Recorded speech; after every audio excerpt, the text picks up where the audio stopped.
Bonjour les téléspectateurs. Aujourd'hui, l'émission Les Pendants l'automobile est à la sénégalaise de l'automobile. Concessionnaire leader au Sénégal et distributeur exclusif des marques de prestige telles que Mercedes-Benz, Kia, Citroën, Mitsubishi, Piaggio et Fuso. Elle est aussi représentante des équipementiers Bosch et Donaldson, qui sont leaders dans le domaine de la fabrication des pièces de rechange, comme la filtration, freinage, les bougies, les ampoules, les suspensions. Cette émission est donc un moyen de faire connaître au public les pendants l'automobile et les véritables techniciens d'aujourd'hui compétents pour vos entretiens et réparations. C'est pour cela que nous sommes à la sénégalaise de l'automobile pour vous parler l'une des plus prestigieuses marques de l'histoire de l'automobile, Mercedes-Benz, la marque de l'étoile. Tey ñoo ngi fii sénégalaise de l'automobile fas yéene dugg section Mercedes fekk fa techniciens yi ñu wax ak ñoom ci mécanique automobile ak ci développement de l'automobile. Du ma sori ci wax ji damay dugg ci biir fekk fa techniciens yi ma poser leen ay questions ñu tontu ma ci les pendants l'automobile avec la DTV.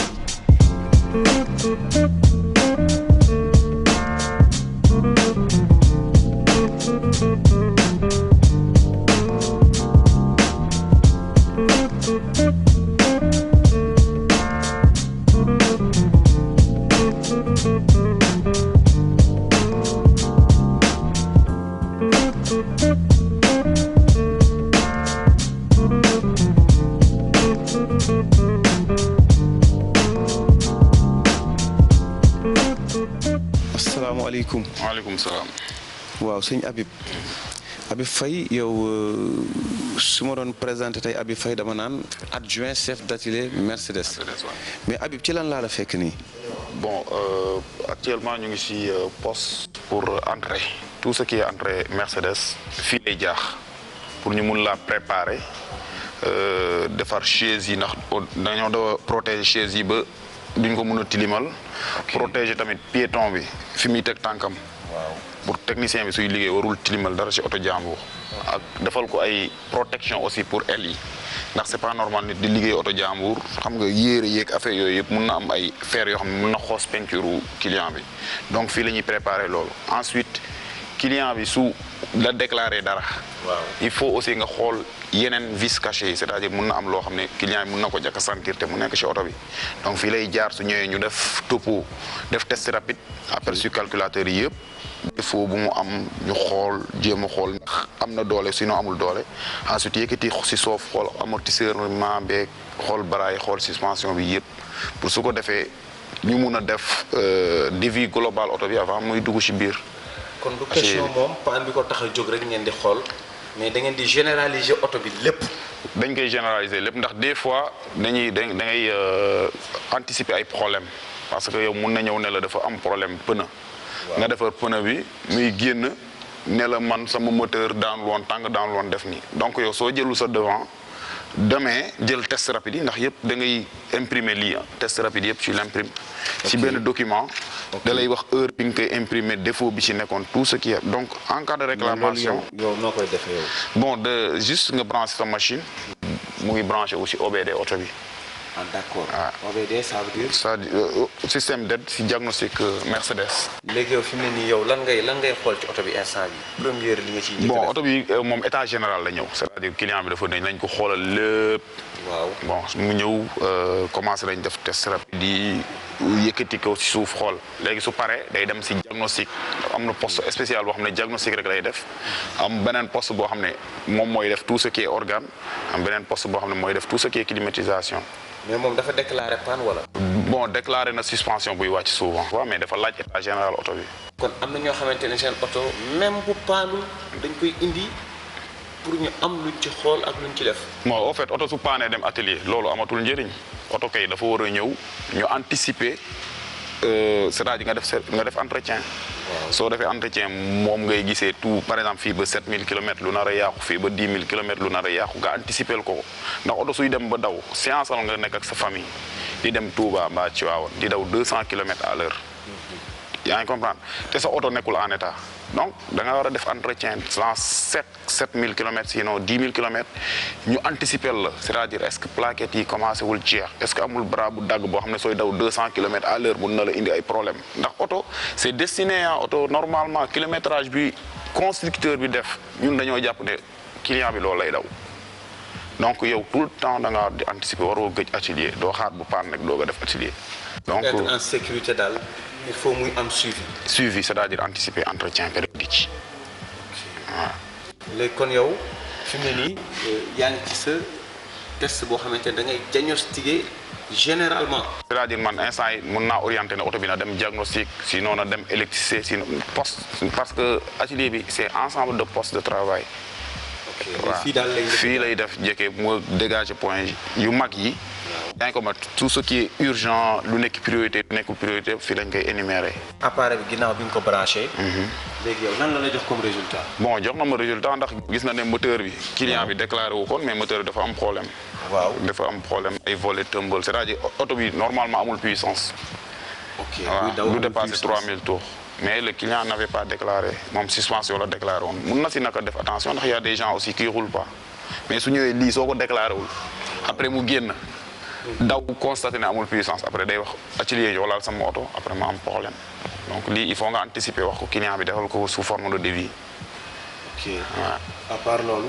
bon à part loolu aussi am na yeneen si suspension yu ñu constaté ay disque de frein yu usé ay bras de suspension aussi yu teniratul donc nañ ko defal devis général quoi oto bi. fii daal ci atelier Mercedes.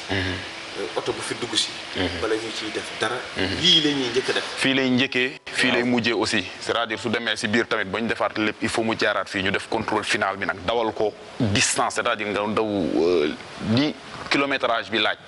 nga xool ndax amul benn problème ndax pièces yi ñu demandé ndax changé nañ ko ndax changement yi amul benn défaut. ndax oto doo jël rek liggéey ko rek jox ko client mu dem noonu ça ne se fait pas il faut yow nga mettre à la place du client c'est-à-dire dem dawali ko kooku mooy def contrôle final il est indépendant de l'atelier lu mu gis lu anormal dafa war a déclarer directement chef am ñu xool ne pièce bii niñ ko changé baaxul mbaa niñ ko defee baaxul affaire yooyu ñu indi mën a indi ay rectificatifs avant oto bi di livré wu donc fii mooy cerveau noyau atelier bi waaw. léegi kon oto bi bu jaaree fii. ba nga xool loolu yëpp. moom ci lan lay dem après léegi suivant suñu test rapide dañuy def ay priorité par exemple moteur bi wax naa la léegi ne am na ay amul puissance. donc man damay def si test rapide bi marqué pas de puissance léegi mu dem salle diagnostic. waaw technicien diagnostic bi xool pourquoi amul puissance mu def ko devis.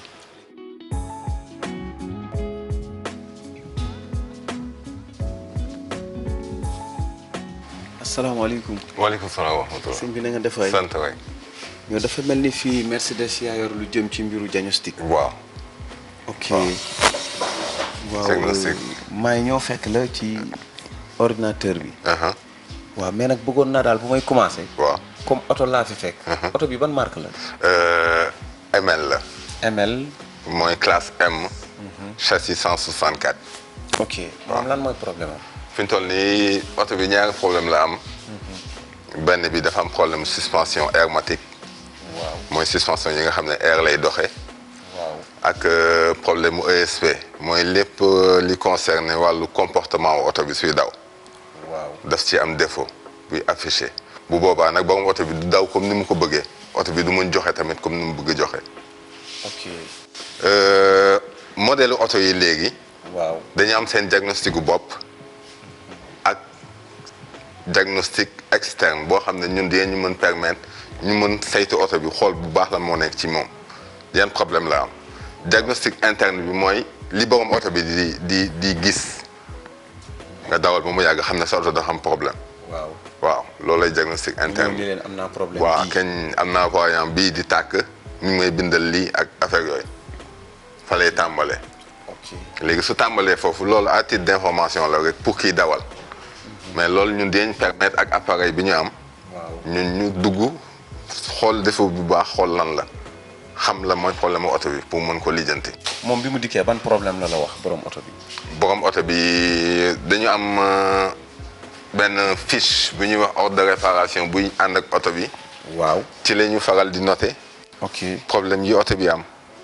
ok waaw diagnostic défaut ABS défaut ABS allumé. ok après ñu ne défaut suspension après mu dessiné moom lu muy gis ci tableau de bord bi. ABS su ma ko déggee mooy système anti blocage des roues. système anti blocage.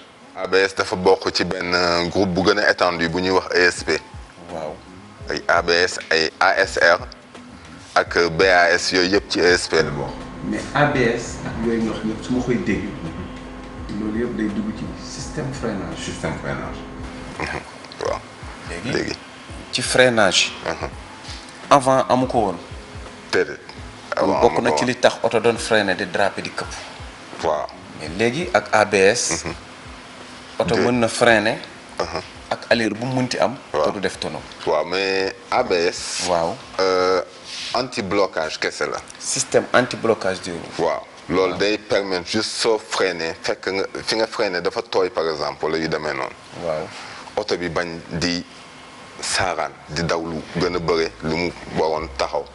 waaw da koy permettre comme par exemple oto bi suy daw si yow soo freiné bu njëkk ba nga xam ne danaan da ngay freiné rek mu téye oto bi ba nga xam ne day moom su nekkee fu retax day glissé.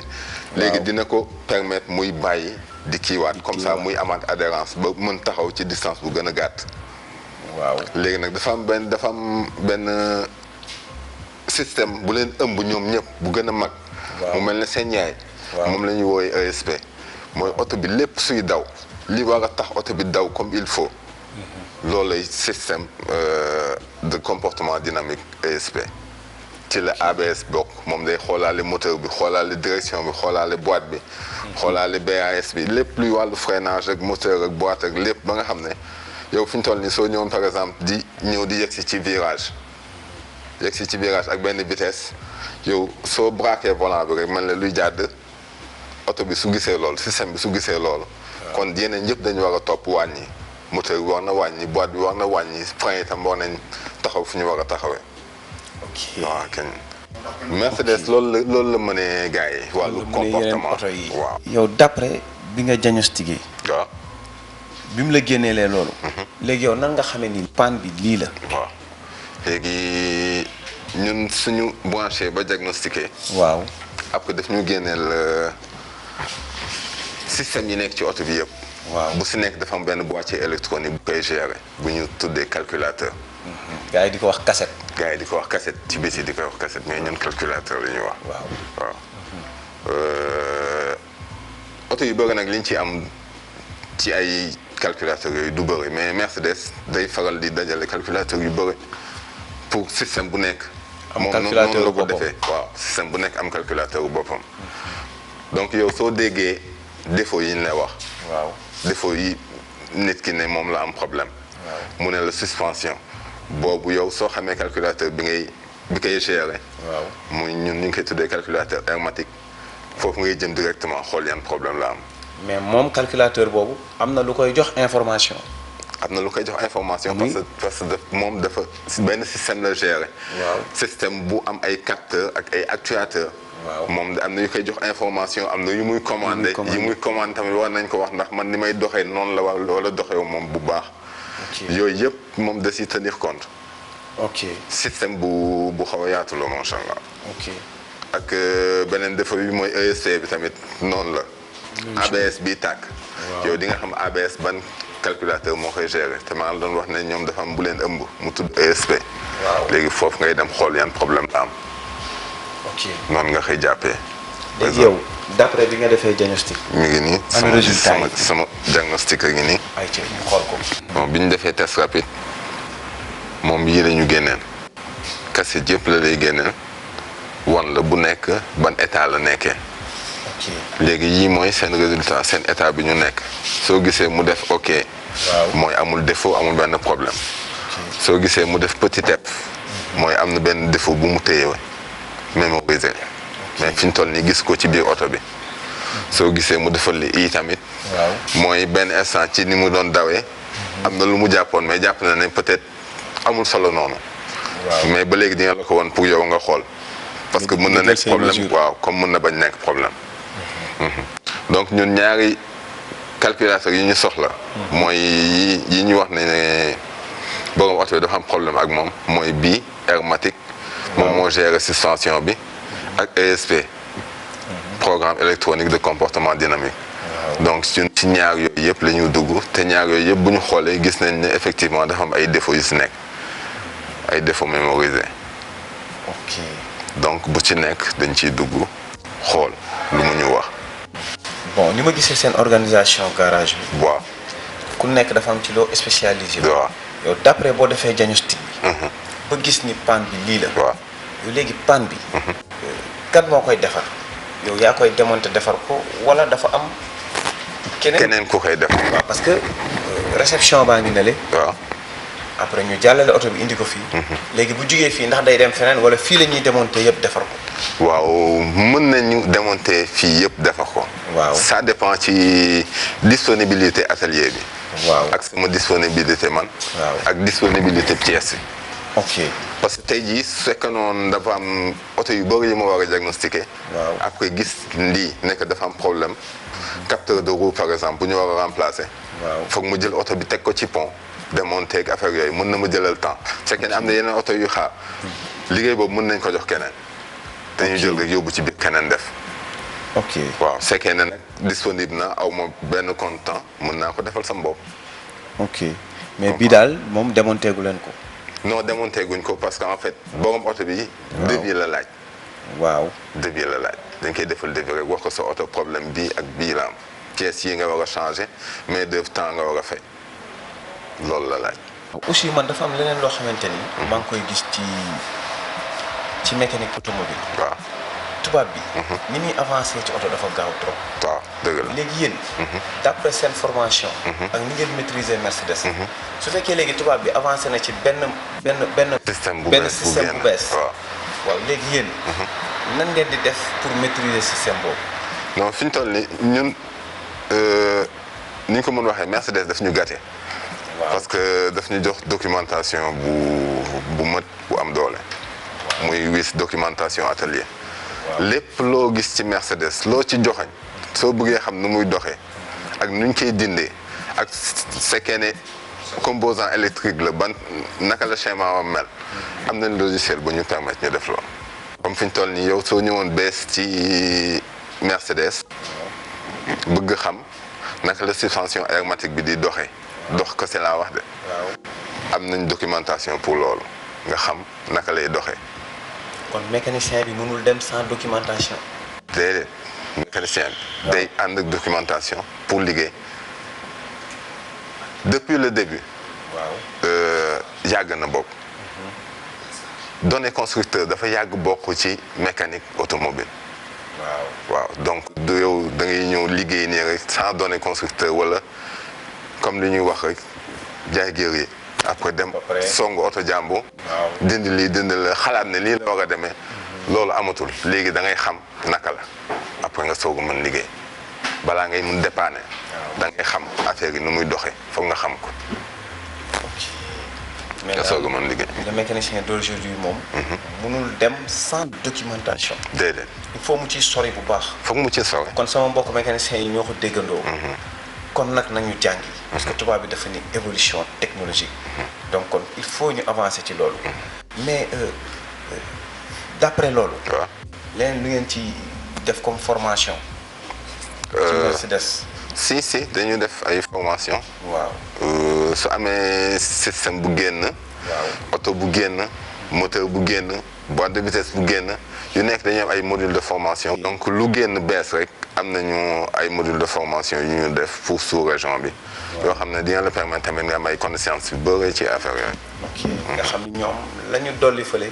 waaw yow dem nga xool ko jàng ko. waaw pour mën a dellu si servir ñi ko yor. waaw est-ce que yéen jël ngeen ay matuwaay comme bu tubaab bi avancé ci benn système yéen ngeen dem Allemagne jàng ko wala nan la Sénégalais di def ak yéen ci loolu.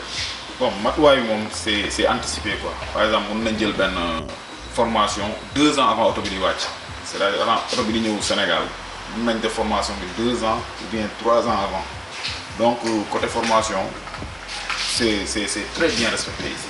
on a budget bi ñu def formation est-ce que ëppul si yeneen budget yi sax.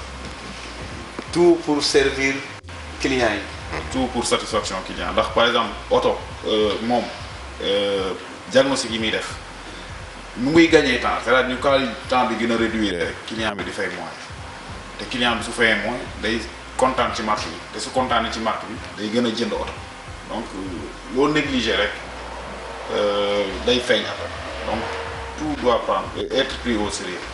Faye am na lu ma la bëggoon laaj tuuti rek.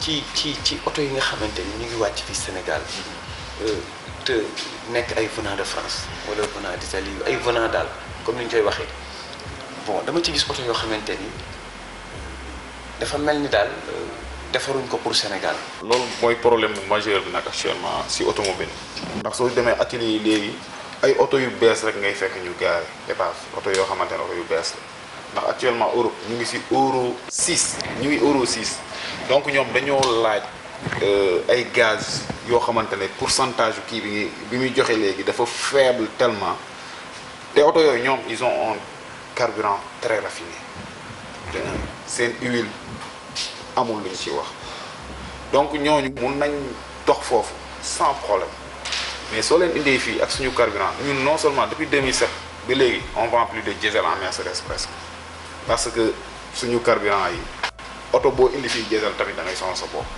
waxatuma nag oto boo xam ne dafa répondre norme anti-pollution yu Europe c'est quasiment impossible chaque jour atelier ngay dégg gis naa ay ndeysaan sama mbokku mécanicien yu bëri yu am problème ak justice ak affaire yooyu rek base bi mooy lii c'est-à-dire dañuy indi oto boo xamante ne répondre marché bi c'est-à-dire ñun suñu marché amul neige suñu marché facteur climatique yi c'est-à-dire tout est différent nga indi fii oto bi chaque jour yaa ngi atelier tout le temps tu as des problèmes. kon daal su ma déggee oto yooyu noonu sont pas tropicalisés pour Afrique. effectivement c'est pas tropicalisé pour l'Afrique. mënul dox fii tamit c'est impossible li nga mën na ñëw def ay suppression fii ay lii ak lii mais tout le temps atelier ngay dox ndax même modification bi ngay wax pour nga tropicaliser ko moom xam na ci dara da ngay remplacer war nga remplacer un tas de trucs normalement injecteurs yeeg pompe yi tout nga war a supprimer mais fii su ñëwee particule waaw filtre à particule soo koy supprimer da nga war a supprimer la injection bi changer ko def ko yoo xam ne ils sont normés ici mais nag gars yi si mémoire bi rek la ñuy jouer après bàyyi le reste donc yow non seulement sa kër ngay commencer de poison ndax oto yooyu li muy dégager yëpp kenn waru ko noyyi c'est pas normal donc gars yi war na ci prêter attention oto yooyu su ñëwee sa atelier avant nga koy jël xoolal bu baax ndax ñun Allemagne yi ñoo ne mënul dox fii ñi constructeurs yi ñoo ne loolu mënul dox marché africain léegi yow avant ngay jël loolu nag doo xam ni ngay jël balaa nga dugal sa bopp problème mënul dox kay mënul dox ki defar oto nee na mënul dox Afrique ah yow kay ku di bàyyil oto jaamoo tamit bu ko jël sinon problème rek. mais te mécaniquement même bu fekkee dindi nañ yooyu nga wax yëpp ba mu commencé daw dindi bi ñuy dindi yooyu day tax muy yàq leneen toujours oto bi leneen a ngi yàq loo xamante ni li ñu dindi moo tax.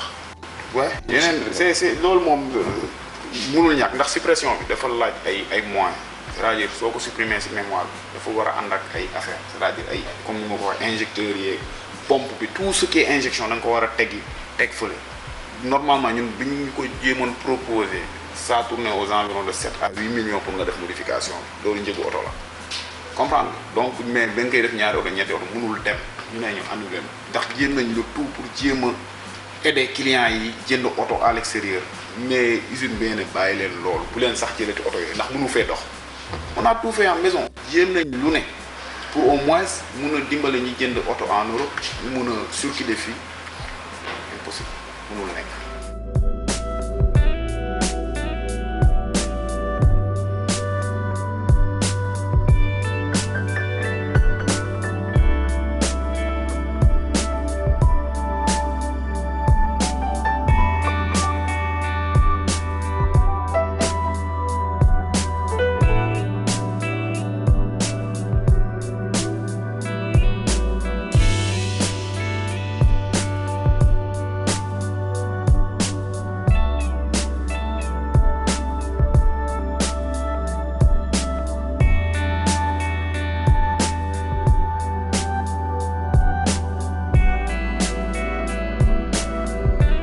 Nous sommes avec Monsieur Jean-Pierre Blanc, le chef d'atelier de Mercedes.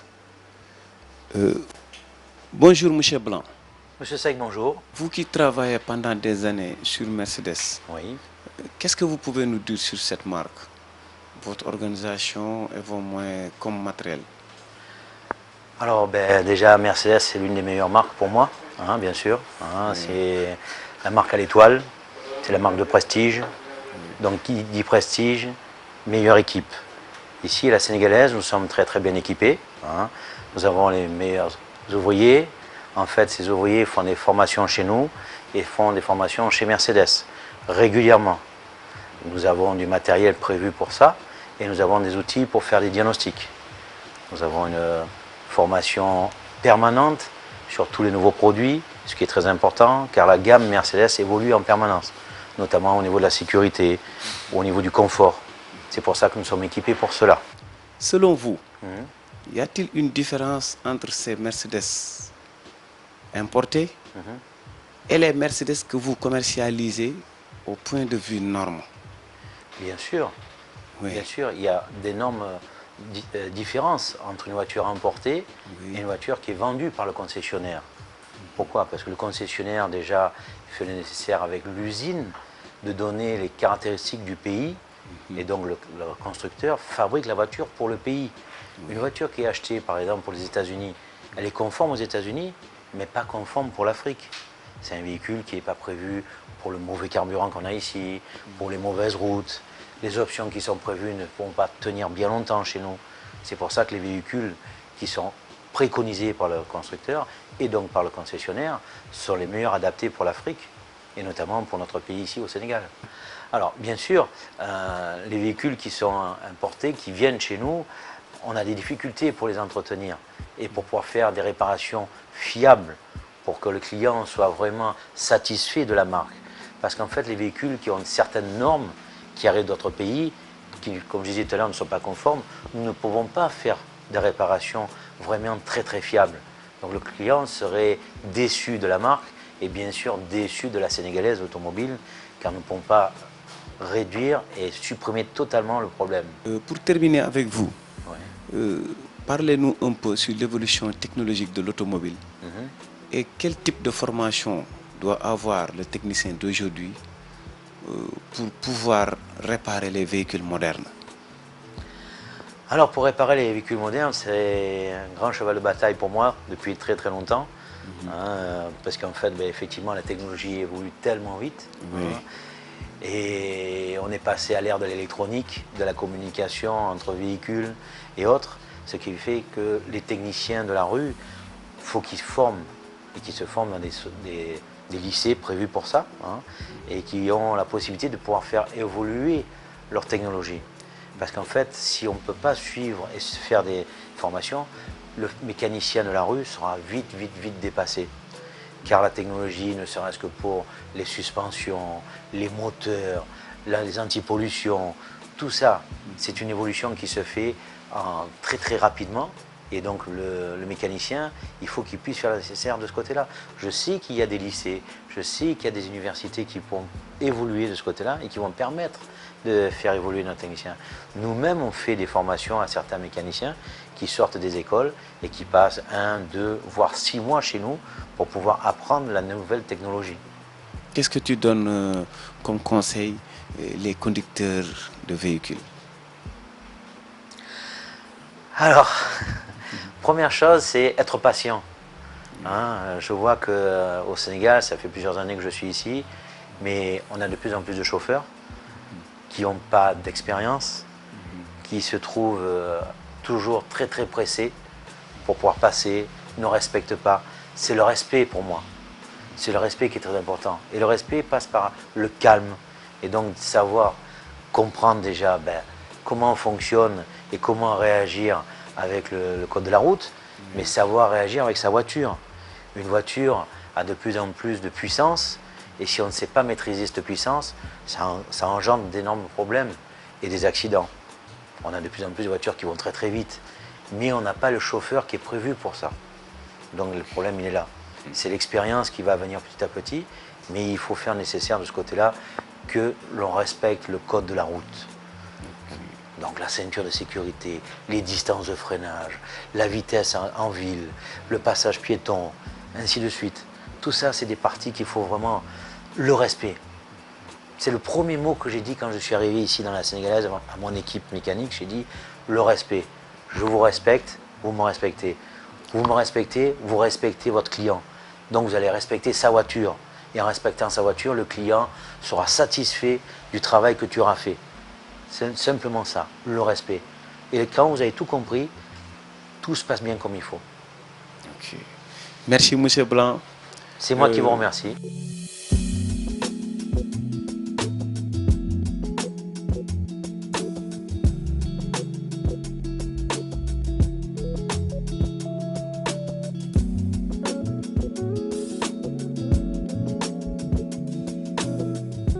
Alors, les pièces d'origine, ce sont des pièces recommandées par le constructeur, avec des normes de sécurité et des normes de qualité spécifiques par rapport aux véhicules mis en circulation.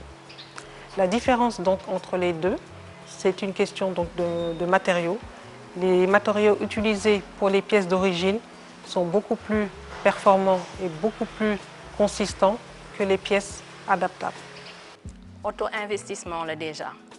boo jëlee sa xaalis am nu mu toll nga def ko ci oto mu di la rendre service chaque jour saa yoo ko soxlawee nga taal nga dem fi nga bëgg a dem bu soxlawee entretien am na un minimum boo xam ne war nga ko ci mën a def dëgg la pièce d'origine nee nañu dafa cher mais cheraay bi lu ñuy kii la lu relatif la ndax comme ni nga ko waxee 30 000 bu fekkee da nga ko nar a jënd di ko jëndaat boo seetee nga génnee xaalis bi 150 000 boobu ngay wax benn yoon metti na dëgg la mais mu def ay at ba pare mu assurer la sécurité ndax bakkan amul prix moo gën donc li may conseiller borom oto yi mooy nañuy farataal pièce d'origine ndax seen kaaraange ci la nekk te tamit bu ñu yaakaaree ni moom mooy gën a cher pièce adaptable yi loolu juumte la ndax à terme pièce d'origine bi moom mooy gën a yomb.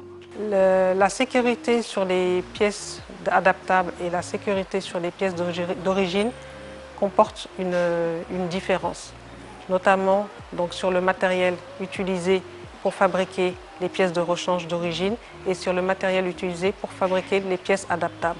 La qualité, on va dire, est à 20 à 30% inférieure par rapport à la pièce d'origine. Vous avez une promotion. Wow. Bon, promotion, oui. Nous pouvons savoir si dafa yam rek ci mécaniciens yi ci ñi borom auto yi ñi ñëw di défar sen auto wala ndax mécaniciens yi sen bop bu ñu ñëwé pour jënd pièce am nañu remise wala ndax ci ñëlé rek la yam ak aussi pièces yi ndax borom auto yi rek ngeen koy jaay wala ndax même ñi jaay pièces détachées d'origine bu ñu ñëwé ngeen jaay leen. En fait ñi ñu gëna itteel sax moy ñun ñi nekk en contact direct ak auto bi moy ñi jaay pièces détachées ak ñi défar auto ñooñu gën a itteel ndax borom auto bi du chaque jour lay am jot ñëw jëndal boppam te buy ñëw tamit du xam exactement li muy jënd donc ñële ñi nga xamante ne ay professionnels la ñoom la ñu gën a mën a waxanteel que borom auto bi ci boppam te li ñuy defal borom ñi magasin pièces détachées yi ak borom garage yi mooy dañ leen di defal ay tarifs préférentiels yi tax borom auto bi bu indi woon otoom fii ak moom mu yóbbu ko foofu noonu dinañ mën a retrouver wu dinañ leen defal ay tarifs yu oyof yoo xamante ni dinañ mën a facturer client bi te dinañ ci gis seen bopp. Actuellement sur la marque Mercedes, nous sommes en promotion, notamment sur les véhicules particuliers. Nous avons lancé ce programme de promotion depuis le mois dernier. Oui. C'est un programme qui appelle tous les utilisateurs de la marque Mercedes au Sénégal à venir dans nos ateliers pour un diagnostic gratuit, pour également bénéficier des tarifs préférentiels sur la pièce de rechange d'origine. Sur la promotion, oui. Démarre à 40% sur la période de la promotion et peut aller jusqu'à 70% en fonction des pièces et aussi de la disponibilité du stock.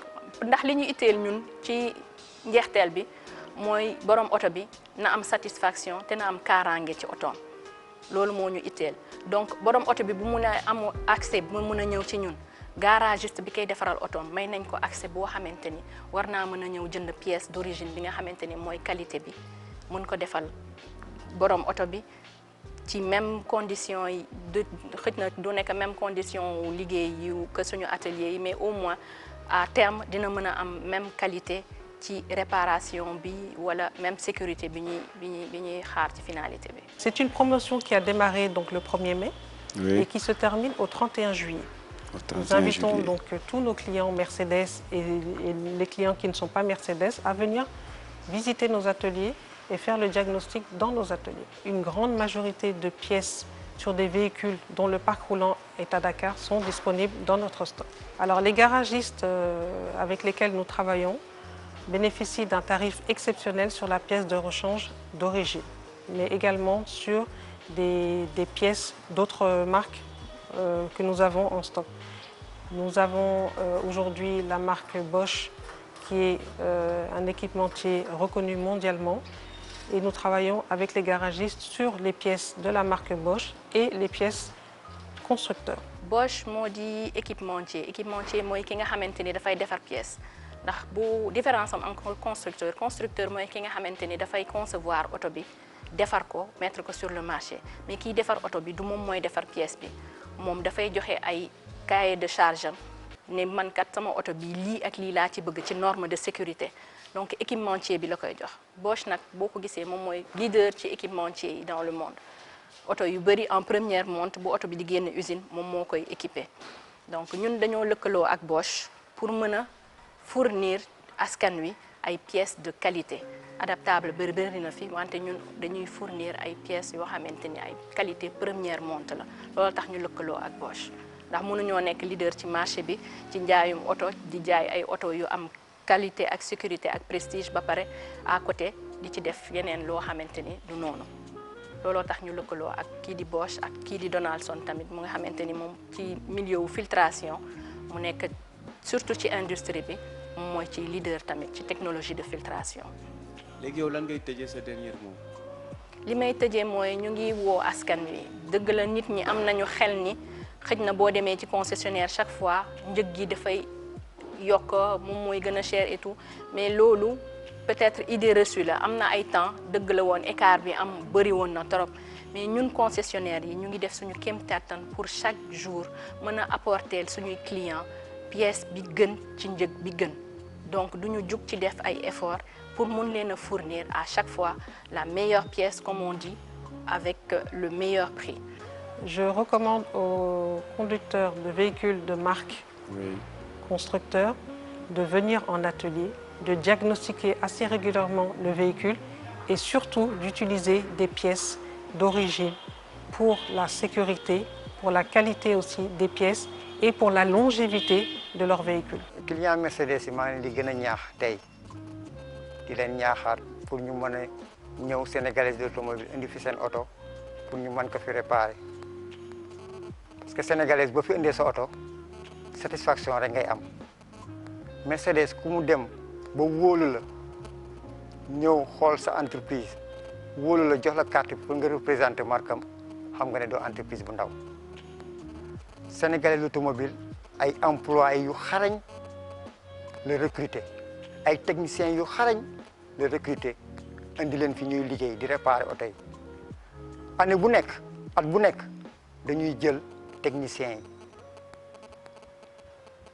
tour de rôle à tour de rôle ñu yóbbu leen extérieur ñu def formation donc technologie bi chaque fois bu évoluer rek ñoom yóbbu nañ leen ñu mën a def formation pour mën a réparer oto yi bu baax